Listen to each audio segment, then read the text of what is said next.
আসসালামু আলাইকুম। Hello everyone, আশা করি সবাই ভালো আছেন। প্রিভিয়াসে যখন ডাউন ট্রেড অলরেডি প্লে হয়ে গেছে, তারপর আমি রিস্ক নিয়ে কিছু ট্রেড নিয়েছিলাম। তো ওই ট্রেডগুলো প্রফিট হওয়ার পর আমি যখন অফ যাব, তখন আমার আরেকটা ট্রেড প্লেস হয়ে যায়। তখন আমি একটা কনফার্মেশন দেখি এখানে যে মার্কেটটা এখন কনসোলিডেশন মার্কেট হবে অ্যান্ড সাইডওয়েসে চলবে। তো সাইডওয়েসে মার্কেটে প্রফিট করার সম্ভাবনা খুব বেশি থাকে। তো এখানে খুব সিম্পল একটা বিষয়, sell low buy high sell low, এরকম একটা বিষয়। তো যখন আমি দেখলাম মার্কেটটা কনসোলিডেশন শুরু হয়েছে, আমার একটা লস অলরেডি হয়েছে। তো যখন মার্কেটটা উপরে রেজিস্ট্যান্স এ বাড়ি খেয়ে যখন নিচে যাওয়া শুরু করলো, তখন আমি একটা ট্রেড প্লেস করে দিছি। একটা না, আমি দুইটা ট্রেড প্লেস করছি, যেহেতু আমার ফার্স্টে একটা লস হয়েছে, লস হয়ে আমার একটা কনফার্মেশন দিছে। তো আমি রিকভারি সহ দুইটা ট্রেড প্লেস করে দিছি।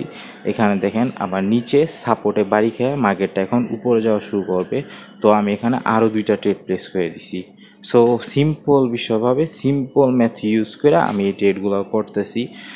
বাট যেহেতু মার্কেটটা অলরেডি অনেক বড় একটা ডাউন প্লে করছে, মার্কেটটা যখন সাইডওয়েজ মার্কেট চলে যাবে তখন ডাউন প্লে করতে পারে, বাট ওই বিষয়টা এখন জরুরি না। জরুরি হইতেছে আমার সাইডওয়েজ মার্কেটটা ট্রেড করা। যখন মার্কেটের ডাউন ট্রেন্ড শেষ হওয়ার পর একটা পিন বার দিয়া একটা বেয়ারিশ ক্যান্ডেল তৈরি করছে, তারপর একটা বুলিশ ক্যান্ডেল। তো অলরেডি বুঝে যেতেছে যে মার্কেটটা সাইডওয়েজ হয়ে গেছে। তো সাইডওয়েজ মার্কেট কী করবে, বেয়ারিশ বুলিশ এরকম আর কি। বাট তারপরও কিছু বিষয় আছে যেগুলো খেয়াল রেখা ট্রেড করতে হবে, যেমন সাপোর্ট আর রেজিস্ট্যান্স। যেহেতু 1 মিনিটের ট্রেড করতেছি, এগুলো আসলে ড্র করা সম্ভব না। এটা আপনার চোখের দেখাতে বুঝতে হবে যে সাপোর্টটা কোথায় আর রেজিস্ট্যান্সটা কোথায়। সব সময় খেয়াল রাখবেন বা দেখবেন যে উইকগুলা আসলে সাপোর্ট আর রেজিস্ট্যান্সের নিচে ক্লোজ করতেছে, এরকম আর কি। তো এই যে দেখেন, আমি যে ট্রেডটা নিছি ওটাও প্রফিট হয়ে গেছে। তারপর আমি একটু ওয়েট করছি মার্কেটটার জন্য।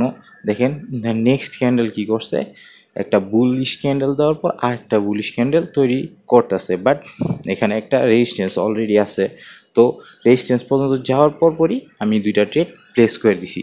দেখেন এই ক্যান্ডেলটা বুলিশ হওয়ার সম্ভাবনা একবারে কম। তো এখানে বেয়ারিশ হওয়ার সম্ভাবনা 90%। এই যে দেখেন মার্কেটটা ওই রেজিস্ট্যান্সে বাড়ি খেয়ে ওইখানে উইক তৈরি করে মার্কেটটা নিচে এসে পড়ছে। এখানে আরেকটা কনফার্মেশন নিব, এই ক্যান্ডেলটা যদি ডাইরেক্ট সাপোর্ট পর্যন্ত আসা পড়ে তাহলে আমি বুলিশ ট্রেড নিব, আর যদি না আসে তাহলে আমি বেয়ারিশ ট্রেড নিব। তো আমি ক্যান্ডেলটা শেষ হওয়া পর্যন্ত ওয়েট করতেছি। এই ক্যান্ডেলটা একটা পিন বার তৈরি করছে। সো মার্কেটটা এখনও বেয়ারিশ আছে। আমি বেয়ারিশে আরও দুইটা ট্রেড নিয়ে নিছি। মার্কেটে যেহেতু সাপোর্ট পর্যন্ত আসে নাই, তো সাপোর্ট পর্যন্ত আসার পর্যন্ত আমি ওয়েট করব।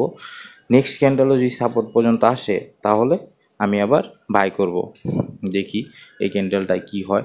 সো আপনারা বুঝতেই পারতেছেন, এখানে নিচে বাই করব, উপরে সেল করব। খুব সিম্পল একটা বিষয়, বাট এটা আপনারা ডেমো দিয়া বারবার ট্রাই করতে হবে। যখন আপনি বুঝা ফলাইবেন তখন এসব মার্কেট খুব সহজেই আপনারা ট্রাই করতে পারবেন আর ট্রেডগুলো করতে পারবেন। তাই ডেমো দেওয়া ট্রাই করবেন বারবার। এসব মার্কেট সব মার্কেটেই আপনি পাইবেন, দেখবেন কনসোলিডেশন মার্কেট বেশিরভাগই। তারপর যখন 1 মিনিটের ক্যান্ডেলের আর কি চারটা তৈরি করেন, তখন কনসোলিডেশন খুব কম পাওয়া যায়। তো দেখেন এই যে এখানে সাপোর্টের করছে, সাপোর্ট পর্যন্ত আইসা মার্কেটটা এখন আবার বাইরে একটা দিতেছে, কিন্তু দেখা গেল হ্যাঁ একটা ডোজি ক্যান্ডেল তৈরি করছে। সো মার্কেট কনসোলিডেশন শেষ হয়ে গেছে, এখন আবার আগের ট্রেন্ডটা ফলো করবে। তো আমি ওয়েট করলাম, ও এখানে রিফ্রেশ দেওয়ার পর রিয়াল মার্কেটে ঢুকে গেছে।